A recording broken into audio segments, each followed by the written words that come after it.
उन वक्ते अबू तो डबल गुलाम बन थे चेलेका इंग्रेज जखन को हेना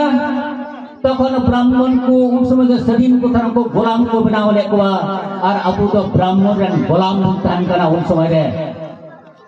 अबू तो ओनाते उन समय वक्ते रे डबल गुलाम था तो इंग्रेज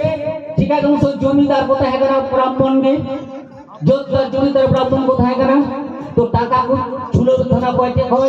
अबू टेक खय चाषाबाद साधारण हरते अबू को छुलो अबू उनको इंग्रेज इंग्रेज को जमीदार और अकत्त अत्याचार खातिर ते अबू चितान ते नाहाचार खाली शासन दो बांग कुड़ी गुजो चितान ते नाहाचार अत्याचार को चालो एखना नको ब्राह्मण तो माराम शत्रु तो हुयो कना को ब्राह्मण ब्राह्मण जे उपवा जे संविधान है